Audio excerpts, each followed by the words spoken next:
সুপ্রিয় দর্শক, আসসালামু আলাইকুম। হিকমা অ্যানালাইসিসের আজকের আয়োজনে আপনাদের স্বাগতম। দর্শক, আমি অ্যাডভোকেট ইজাজ আল ওয়াসি রয়েছি আপনাদের সঙ্গে আজকের আলোচনায়। আজকে আমি আপনাদের সঙ্গে আলোচনা করব যে শাস্তির বিষয় নিয়ে। অপরাধ করলে সেই অপরাধের জন্য অপরাধীকে যে শাস্তি দিতে হবে, এই থিমটা অনেক পূর্ব থেকেই চলে এসেছে। তো এই যে শাস্তির বিষয়টি এটিকে অপরাধ বিজ্ঞানীরা 4টি থিওরিতে ভাগ করেছে। সে 4টি থিওরি কি? রেট্রিবিউটিভ থিওরি বা প্রতিশোধমূলক মতবাদ বলা হয় এটাকে। আরেকটা বলা হচ্ছে যে ডিটারেন্ট থিওরি বা নিবারণমূলক মতবাদ। আরেকটা বলা হচ্ছে যে প্রিভেন্টিভ থিওরি বা প্রতিরোধমূলক মতবাদ। আর একটা হলো রিফর্মেটিভ থিওরি বা যে সংশোধনমূলক মতবাদ। তো এগুলো আসলে কি? সুপ্রাচীনকালে যেটি ছিল সেটি হলো যে প্রতিশোধমূলক যে মতবাদটি, রিট্রিবিউটিভ, সেখানে বলা হচ্ছিল যে কোনো ব্যক্তি যদি অপরাধ করে তাহলে তার প্রতিশোধ নিতে হবে। যদি প্রতিশোধ না নেওয়া হয় তাহলে সেই অপরাধের ফলে যে ব্যক্তি সংক্ষুব্ধ হলো, মানে যে ব্যক্তির উপরে অপরাধ করা হলো, সেই ব্যক্তি আবার এটার অপরাধের প্রতিশোধ নিতে গিয়ে সমাজে বিশৃঙ্খলা সৃষ্টি করতে পারে। এই জন্য রাষ্ট্রীয়ভাবে আইনগতভাবে ওই ব্যক্তির পক্ষ থেকে একটি প্রতিশোধ নেওয়া হবে, যেন ওই ব্যক্তি শান্ত হয় যে না, তার উপরে যে অন্যায় হয়েছে সেটার প্রতিশোধ নেওয়া হলো। এটাই হলো রেট্রিবিউটিভ থিওরি। দ্বিতীয় যেটি বলা হচ্ছে সেটি হলো ডিটারেন্ট থিওরি বা নিবারণমূলক থিওরি। নিবারণমূলক থিওরিটা কি? যে অপরাধীকে শাস্তি দেওয়া হবে, অপরাধীকে শাস্তি দিলে এটি একটি দৃষ্টান্ত স্থাপন হবে।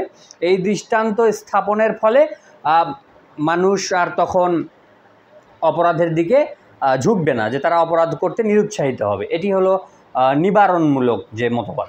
আরেকটি হলো প্রতিরোধমূলক, যে অপরাধীকে অপরাধ করার পরে তাকে যদি শাস্তি দেওয়া হয় তখন এই শাস্তির ফলে মানুষের মনে একটি ভীতি সঞ্চার হতে পারে, এবং এই ভীতির সঞ্চার থেকে মানুষ পরবর্তীতে অন্যরা অপরাধ করা থেকে নিজেদেরকে দূরে সরিয়ে রাখবে।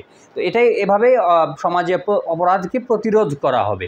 আর চতুর্থ সেটি হলো সবচেয়ে আধুনিক যে মতবাদ, সেটি হলো রিফর্মেটিভ থিওরি বা সংশোধনমূলক। এখানে বলা হয় বা অপরাধ বিজ্ঞানীরা যেটি বলেন সেটি হলো যে মানে এখানে হিউম্যান রাইটসের বিষয়গুলো চলে আসে অনেকখানি, যে কেউ একজন অপরাধ করে ফেলেছে বলেই তার প্রতি যে আবার এখানে তার মানবাধিকার লঙ্ঘন করে তাকে শাস্তি দেওয়া হবে, এটা করা যাবে না। বরং এখানে বলা হচ্ছে যে যারা অপরাধী তাকে একটা রোগীর সঙ্গে তুলনা করা হচ্ছে, যে তারা একটা রোগী, আর অপরাধ যে করেছে বা অপরাধ করার তার যে প্রবণতা, এটা একটা রোগ। এই রোগকে চিকিৎসার মাধ্যমে সারিয়ে তুলতে হবে। তাহলে কি করবে? যে কোনো ব্যক্তি যখন অপরাধ করবে তখন তাকে কারাগারে রেখে নানা রকম মানে মেন্টাল ট্রিটমেন্ট যেগুলোকে বলে, তারপরে নানাভাবে তাদেরকে বুঝিয়ে শুনিয়ে তাদের মধ্যে নৈতিকতা সৃষ্টি করে বা এই পথ থেকে সরে আসার বিষয়ে উদ্বুদ্ধ করে, এভাবে তাদেরকে সংশোধন করে তাকে সমাজের একটি সুনাগরিকে পরিণত করতে হবে। এটি হলো রিফর্মেটিভ থিওরি। তো এই থিওরিগুলো থেকেই মূলত শাস্তি এসেছে। এখন বাংলাদেশে শাস্তির বিষয়ে কি বলা হচ্ছে? বাংলাদেশে যদি কোনো ব্যক্তি কোনো অপরাধ করে থাকে তাহলে তাকে 5 ধরনের শাস্তি দেওয়া হয়। এটি বাংলাদেশ দণ্ডবিধি 1860 সালের আইন, যেটি পেনাল কোড 1860 পেনাল কোডের সেকশন 53 বা 53 ধারায় 5 ধরনের শাস্তির কথা বলা হচ্ছে। যে বাংলাদেশে কোনো ব্যক্তি বা এখানে বলা হচ্ছে যে বাংলাদেশের কোনো নাগরিক যদি বিদেশে গিয়েও অপরাধ করা হয় সেক্ষেত্রে তাদের এই শাস্তি হবে, বা বাংলাদেশের কোনো নাগরিক বাংলাদেশের রেজিস্টার্ড কোনো জাহাজ বা বিমানের মধ্যেও যদি এ ধরনের অপরাধ করে তাদের ক্ষেত্রেও এই ধরনের শাস্তি হবে। তো এই অপরাধী ব্যক্তিরা মানে অপরাধটি নির্ধারণ করা হবে কিভাবে? অপরাধটি নির্ধারণ হবে এই পেনাল কোডে বা দণ্ডবিধিতে প্রত্যেকটা অপরাধের যে সংজ্ঞা দেয়া রয়েছে সেই সংজ্ঞা অনুযায়ী যদি কেউ কোনো কর্মকাণ্ড সংঘটিত করে তখন তাকে অপরাধ বলে গণ্য করা হবে, এবং সেই অপরাধের ফলে তাকে এই যে 53 ধারায় বর্ণিত যে 5 প্রকার শাস্তি, এই অনুযায়ী তাকে শাস্তি দেওয়া হবে। তো এই 53 ধারায় 5 প্রকারের যে শাস্তি, কী কী শাস্তির কথা বলা হচ্ছে? প্রথমত বলা হচ্ছে যে মৃত্যুদণ্ডের কথা, দ্বিতীয়ত বলা হচ্ছে যাবজ্জীবন কারাদণ্ড, তৃতীয়ত বলা হচ্ছে সাধারণ কারাদণ্ড বা কারাবাস। এই কারাবাসের মধ্যে আবার 2 রকম আছে, একটি হলো সশ্রম কারাদণ্ড, একটি হলো বিনাশ্রম কারাদণ্ড। সশ্রম কারাদণ্ড কোনটি? যে ক্ষেত্রে আপনার রায়ের সময় অপরাধীকে বলা হয় যে এই অপরাধী যতদিন জেলে থাকবে তাকে মানে তাকে কাজ করিয়ে নেওয়া হবে, বিভিন্ন রকম কাজ করানো হয়। আপনারা জানেন যে জেলখানার ভেতরে তাদেরকে দিয়ে ওই যে বেতের জিনিসপত্র তৈরি করা হয়, খাবার টাবার তৈরি করা, এই ধরনের বিভিন্ন রকম কাজ তাদেরকে দেয়া হয়। এই কাজ যাদেরকে দেয়া হবে তারা হলো সশ্রম কারাদণ্ড, আর যাদেরকে কাজ দেওয়া হবে না তারা হলো বিনাশ্রম কারাদণ্ড। এর পাশাপাশি রয়েছে আপনার অর্থদণ্ড, এবং এই হলো 5 প্রকারের শাস্তি। তো এই মৃত্যুদণ্ডর কথা যেটি বলা হচ্ছে, মৃত্যুদণ্ড 2 ভাবে দেয়া হয়ে থাকে সাধারণত। এই 2 রকম মৃত্যুদণ্ড যে দেয়া হবে, এর ভিতরে প্রথমত যেটি বলা হয় যে সেটি হলো ফাঁসিতে ঝুলিয়ে। কোনো ব্যক্তিকে যদি মৃত্যুদণ্ড দেয়া হয় তাহলে তাকে ফাঁসিতে ঝোলানো হবে, এবং যতক্ষণ পর্যন্ত তার মৃত্যু নিশ্চিত না হবে তাকে ফাঁসিতে ঝুলিয়ে রাখা হবে। আর আরেকটি পদ্ধতিতে মৃত্যুদণ্ড কার্যকরের কথা বলা হচ্ছে, সেটি শুধুমাত্র স্পেশাল পাওয়ার্স অ্যাক্ট বা বিশেষ ক্ষমতা আইন 1974 সালের যে আইন, সেখানে বলা হচ্ছে যে কোনো ব্যক্তিকে চাইলে ফায়ারিং স্কোয়াডে গুলি করেও মৃত্যুদণ্ড নিশ্চিত করা যাবে। এই একমাত্র আইন যেখানে গুলি করে মৃত্যুদণ্ড নিশ্চিত করার বিষয়টি বলা রয়েছে, বাংলাদেশে একমাত্র প্রচলিত আইন। আর অন্য সব আইনে যেখানে মৃত্যুদণ্ডের কথা বলা হয়েছে সেগুলো মূলত ফাঁসিতে ঝুলিয়ে মৃত্যুর কথা বলা হয়েছে। এছাড়া দ্বিতীয় শাস্তি যেটি, সেটি হলো যাবজ্জীবন কারাদণ্ড। যাবজ্জীবন কারাদণ্ডের বিষয়ে কনফিউশন রয়েছে যে যাবজ্জীবন কারাদণ্ড বলতে আসলে কতদিন কারাদণ্ড হবে। এই বিষয়ে একটি বিস্তারিত ভিডিও করা যেতে পারে, তবে আমি একটু সাধারণভাবে আপনাদেরকে একটু বলে রাখি যে পূর্বে যাবজ্জীবন কারাদণ্ড মানে যাবজ্জীবন শব্দটা ভাঙলে হয় যাবৎ জীবন, মানে সারা জীবন ধরে তাকে জেল খাটতে হবে। যাবজ্জীবন বলতে এমনই বোঝায়, কিন্তু পরবর্তীতে এটি মানে আইনের ব্যাখ্যায় বলা হলো যে যাবজ্জীবন কারাদণ্ড মানে 30 বছর কারাদণ্ড হবে। এবং তার পরবর্তীতে এটি হলো কি যে উচ্চ আদালতের রায়ে যে যাবজ্জীবন কারাদণ্ড বলতে বোঝাবে যে যদি এখানে বিচারক উল্লেখ করে দেন যে আমৃত্যু কারাদণ্ড, তাহলে যাবজ্জীবন কারাদণ্ড বলতে আমৃত্যু কারাদণ্ড বোঝানো হবে। আর যদি এখানে তিনি উল্লেখ করে না দেন তাহলে স্বাভাবিকভাবে তাকে এই 30 বছর কারাদণ্ড ভোগ করতে হবে। আর তৃতীয় যে শাস্তি সেটি হলো কারাবাস বা কারাদণ্ড। এখানে ওই যে বললাম যে সশ্রম এবং বিনাশ্রম কারাদণ্ডের বিষয় রয়েছে। এখানে বিভিন্ন অপরাধের ক্ষেত্রে এই পেনাল কোডে যে বর্ণনা করা হয়েছে যে এই অপরাধের ক্ষেত্রে এত বছর জেল, এই অপরাধের ক্ষেত্রে এত বছর কারাদণ্ড। তো এই কোনোটাতে 10 বছর, কোনোটাতে আপনার 7 বছর, কোনোটাতে 5 বছর, কোনোটাতে 3 বছর, এরকম বিভিন্ন অপরাধের ক্ষেত্রে বিভিন্ন রকম কারাদণ্ডের কথা বলা হয়েছে। এগুলোই মূলত সাধারণ কারাবাস, এবং সেই অপরাধের সঙ্গে ওই যে যেটা আমি পূর্বেই আপনাদেরকে বললাম যে তাদের সঙ্গে এটা সশ্রম হবে নাকি বিনাশ্রম হবে সেটি উল্লেখ করে দেওয়া হয়ে থাকে।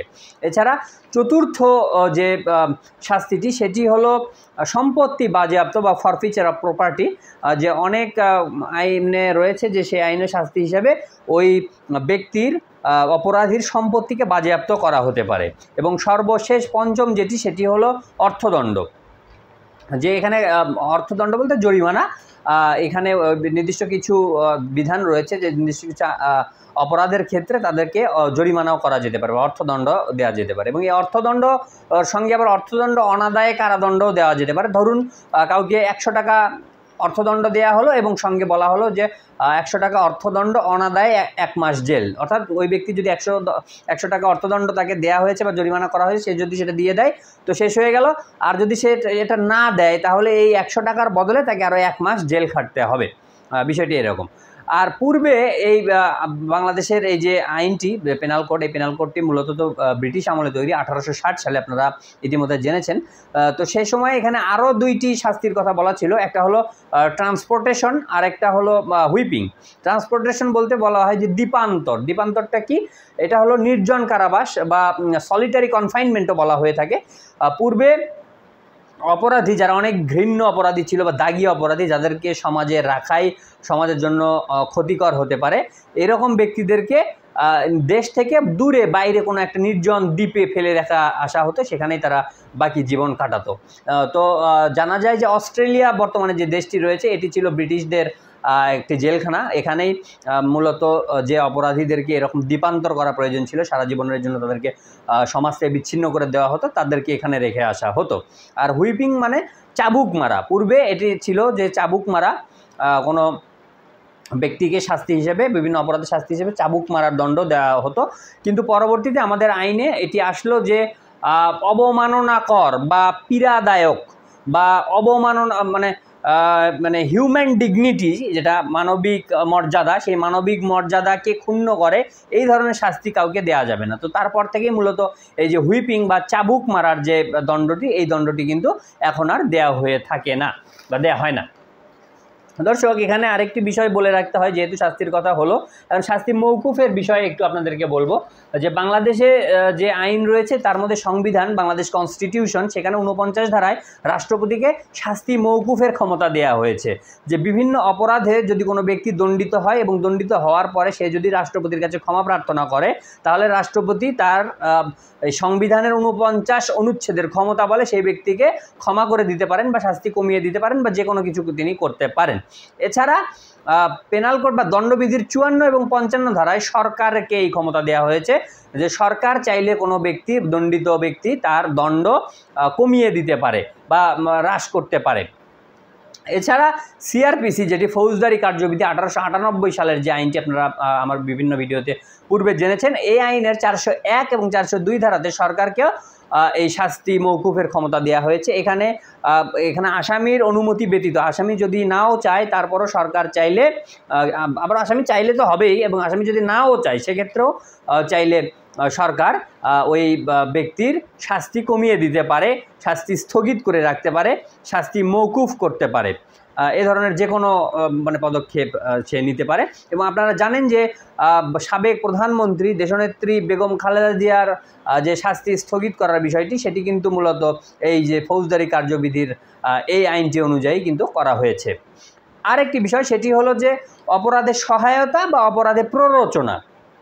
কোনো ব্যক্তি একটি অপরাধ করেছে এবং তাকে অন্য একজন ব্যক্তি সহায়তা করেছে, সরাসরি সে অপরাধ সংগঠনে অংশগ্রহণ করেনি বরং নানাভাবে তাকে সহায়তা করেছে।